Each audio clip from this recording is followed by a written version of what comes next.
Bonjour à tous et bienvenue sur Vélizy TV en ce vendredi 23 novembre. Les températures se sont grandement rafraîchies, attention au froid et aux éventuelles glissades sur les chaussées. Mais pour se donner un peu de baume au cœur, je vous propose tout de suite de regarder les titres de cette semaine. Une interview exclusive tout d'abord avec le grand argentier de la commune, Jean-Pierre Conrier. Nous vous ferons ensuite découvrir en images le nouveau magasin Biocop qui a ouvert en fin de semaine dernière dans la ville. Et enfin, nous conclurons ce journal par l'action solidaire des collégiens de Saint-Exupéry qui ont remis un chèque à l'association Petit Prince. Gilets jaunes, taxes d'habitation, impôts fonciers, budget de la ville. En ces temps de ras-le-bol fiscal français, nous avons questionné le grand argentier de la municipalité, Jean-Pierre Conrier. Il nous a accordé un entretien exclusif. Monsieur Conrier, bonjour, merci de nous recevoir à la mairie. Alors, ma première question serait sur, en ce moment, il y a ces événements, ce qu'on appelle les gilets jaunes, avec des revendications pour la baisse du pouvoir d'achat.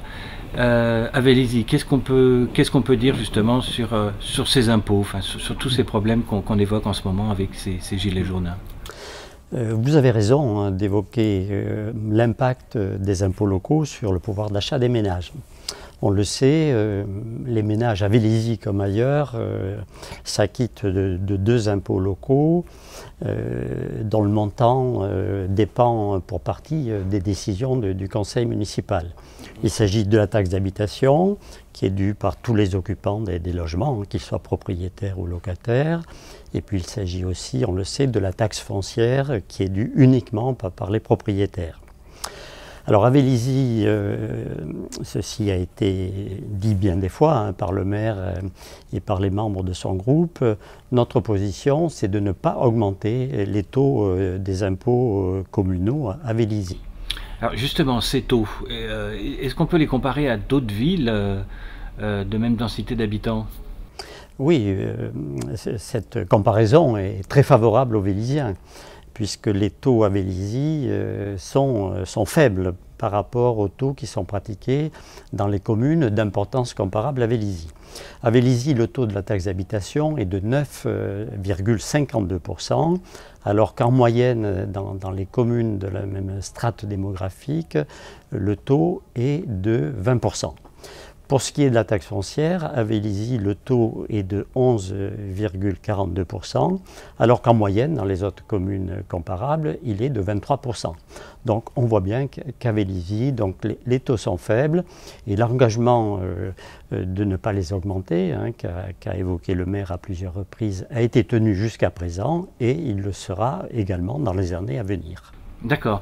Alors effectivement, on parle de taux constants, mais certains des Vélysiens ont dû voir leurs impôts augmenter. Est-ce qu'on peut leur expliquer pourquoi? Oui, alors, même si les taux fixés par la commune n'augmentent pas, il y a deux facteurs qui peuvent expliquer que le montant qui figure sur les avis de taxes d'habitation et de taxes foncières augmente. Il y a tout d'abord un facteur mécanique. Le montant de ces impôts résulte de l'application d'un taux à une base, cette base étant la valeur locative des logements occupés. Et cette valeur locative, elle est fixée par l'État. C'est la valeur à laquelle on est censé pouvoir louer donc le logement, la valeur locative, fixée par l'État.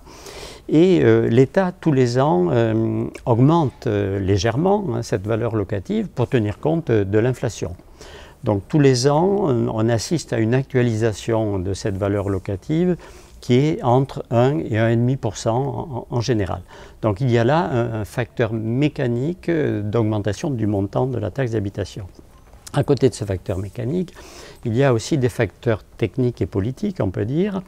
En effet, sur les avis de taxes d'habitation et de taxes foncières, il apparaît bien qu'il n'y a pas que la commune qui opère un prélèvement, mais il y a aussi d'autres collectivités locales. Alors si on prend la taxe d'habitation, tout contribuable local pourra voir que à côté de la colonne qui concerne la commune, il y a une colonne qui concerne l'intercommunalité, c'est-à-dire la communauté d'agglomération, et en l'occurrence Versailles Grand Parc. Il y a aussi une colonne dans laquelle figurent des taxes spéciales qui reviennent notamment à la Société du Grand Paris. Or, si ces collectivités locales décident à un moment donné d'augmenter leur taux d'imposition, il va de soi que le montant global qui apparaît au pied de l'avis de taxe d'habitation va augmenter. Alors, s'agissant de l'intercommunalité, il faut néanmoins dire que VGP, Versailles Grand Parc, n'a pas augmenté ses taux depuis 2014. Si on prend maintenant la taxe foncière, c'est encore plus complexe. Oui, la taxe foncière, parce qu'effectivement, là, il y a plusieurs colonnes. Voilà, alors, pour ce qui est de la taxe foncière, c'est complexe parce qu'il y a donc la part qui revient à la commune, mais il y a la part qui revient au département, qui est une part importante, plus importante même que celle de la commune. Il y a une part qui revient aussi à ces collectivités particulières que j'évoquais tout à l'heure, comme la Société du Grand Paris. Et puis il y a aussi sur l'avis de taxe foncière, la taxe d'enlèvement des ordures ménagères. Donc, si dans chacune de ces colonnes, il y a un facteur d'augmentation, c'est-à-dire une augmentation du taux décidé par les collectivités concernées, donc il y a aussi un impact sur le montant global qui figure donc au pied de l'avis de taxe foncière. Donc on le voit bien, le montant qui figure sur ces avis d'imposition locaux ne dépend pas que de la commune. Mais la partie communale est constante sous réserve de l'actualisation de la valeur locative que décide l'État tous les ans. D'accord, mais pour la taxe foncière, on a pu noter une augmentation assez notable. Elle vient d'où? Alors effectivement, en 2016, il s'est produit une augmentation très forte de la taxe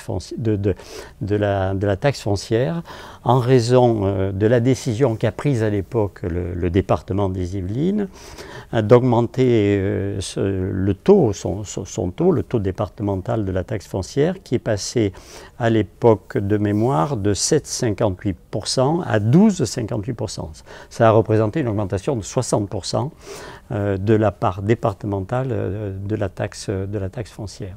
Alors maintenant on va essayer de parler d'avenir.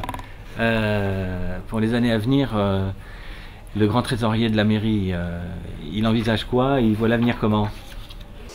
L'avenir sur la fiscalité, je vous l'ai indiqué, hein, pas d'augmentation des taux.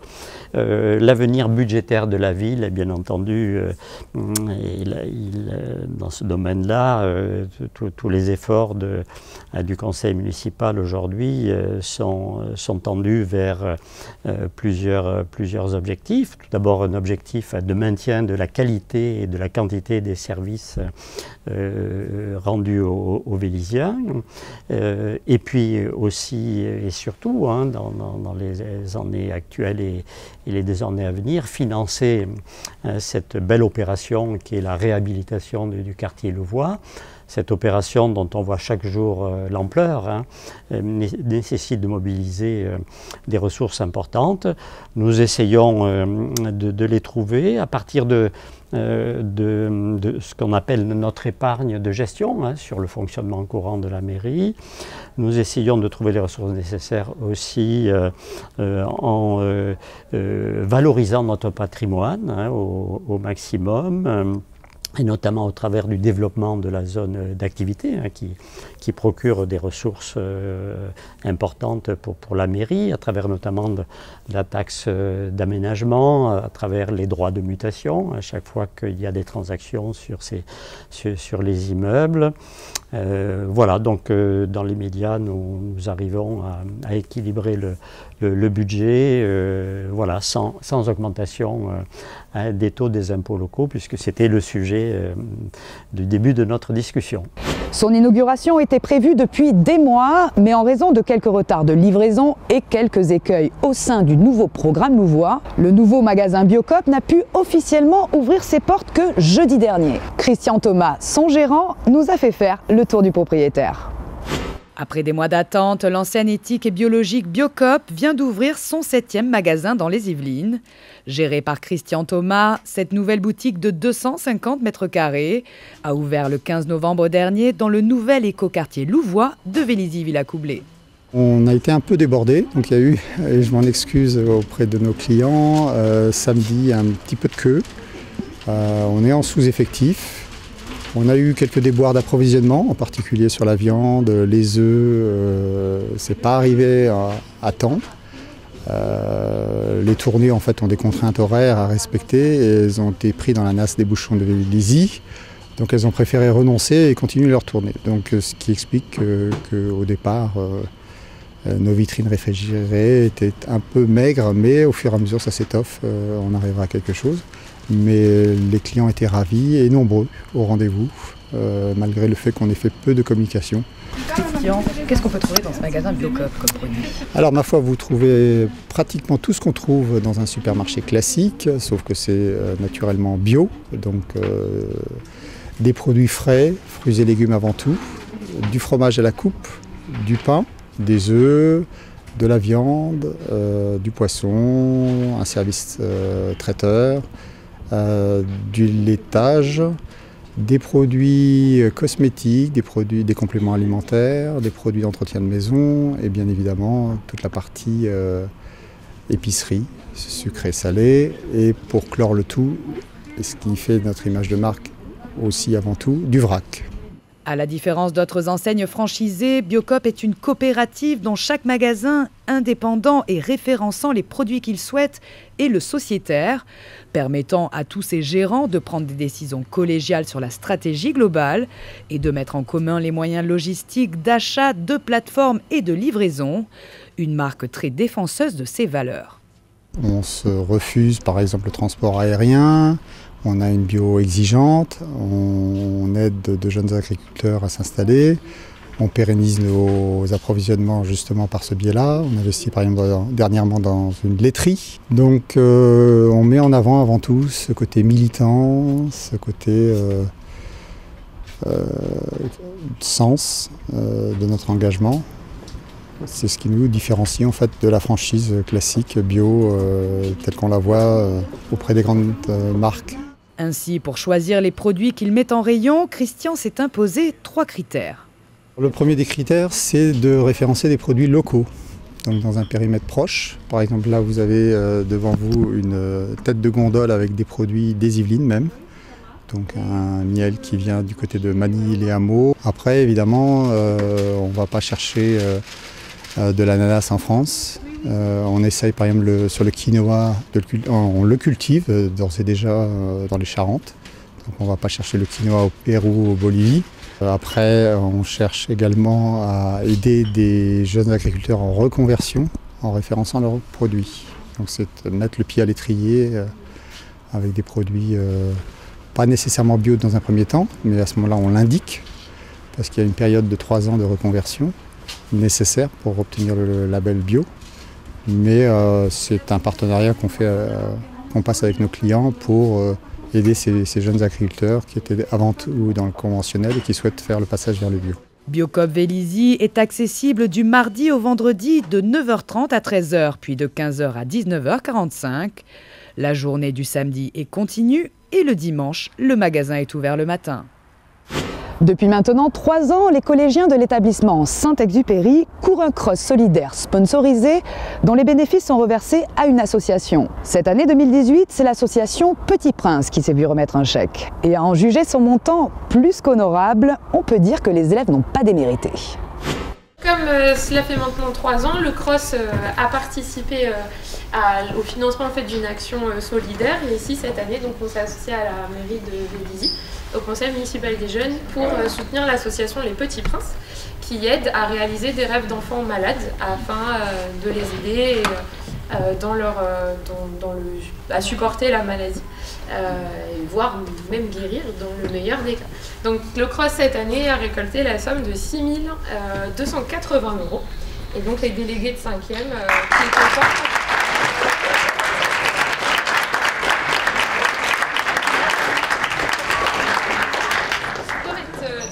Ce chèque à l'association C'était le chef. Merci beaucoup. Bravo.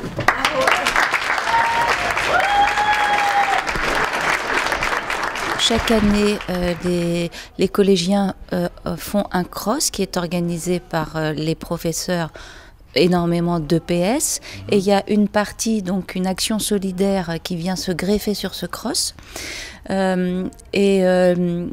qui va en faveur d'une association qui est choisie préalablement. Donc cette année, on l'a fait pour l'association Les Petits Princes.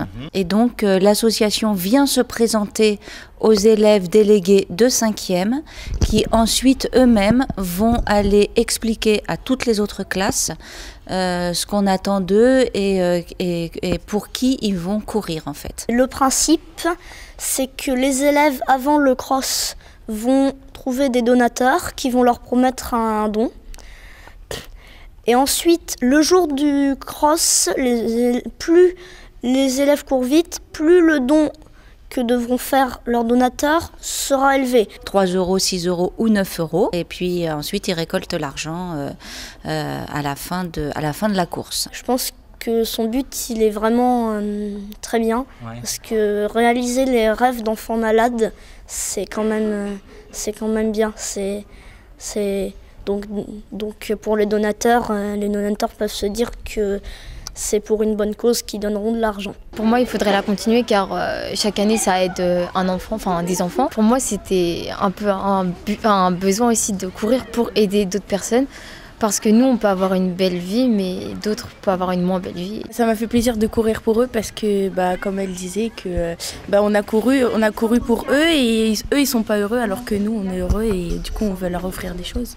En règle générale, on dit toujours que les jeunes pensent qu'à eux, avec leurs tablettes et leurs machins. Qu'est-ce que tu en penses de ça? La solidarité, elle existe encore chez vous, chez les jeunes? Moins qu'avant, parce que maintenant, on pense plus à nous et moins aux autres. Mais faudrait en fait continuer à penser aux autres parce qu'il y en a, ils sont dans la misère, on va dire. Et nous, on s'en rend pas compte. Quelle chance on a déjà d'être au collège, d'avoir eu de l'éducation. Ouais, il y en a qui en ont rien à faire et il y en a qui courent pour le besoin, pour leur donner des choses. Ouais. Mais en règle générale, tes camarades, enfin tes amis, ils sont solidaires des autres ou ils pensent plutôt qu'à eux? Il y en a beaucoup qui sont solidaires, mais il y en a aussi d'un côté qui pensent qu'à eux. Quoi. Ouais. Et qu'est-ce qu'il faudrait faire pour qu'ils pensent un peu aux autres, à ton avis? Il faudrait les motiver. Ça nous touche particulièrement de savoir que les enfants, ça on n'en doute pas, sont très sensibles justement à aider leurs prochains et encore plus quand ce sont d'autres enfants qui n'ont pas leur chance d'être en bonne santé. Là on voit vraiment un élan de solidarité qui s'est créé, il y a vraiment toute la ville qui s'est mobilisée pour l'association Petit Prince. Ça nous touche particulièrement avec cette magnifique somme de 6 280 € récoltée uniquement sur le cross du collège Saint-Exupéry. C'est vraiment magnifique. On peut voir un petit signe du destin d'ailleurs, l'association Petit Prince et le collège Saint-Exupéry. Voilà, un petit alignement des étoiles pour une belle cause. Regardons maintenant ce qu'il se passe ce week-end à Vélizy. Tout d'abord, le conseil municipal des jeunes sera présent tout samedi au centre commercial du Mail pour récolter des fonds en vue de la journée des droits de l'enfant. Le soir, dans la même optique, ce dernier organisera un concours de talent à 20 h au centre Maurice Ravel, salle Rému. Enfin, tout ce week-end, de 10 h à 18 h 30, au centre Maurice Ravel également, ce sera l'exposition de modélisme du Model Club de la Cour Roland. Voici venu le moment de nous quitter. Rendez-vous vendredi prochain pour vous tenir informés sur toute l'actualité de votre ville. Excellent week-end à tous.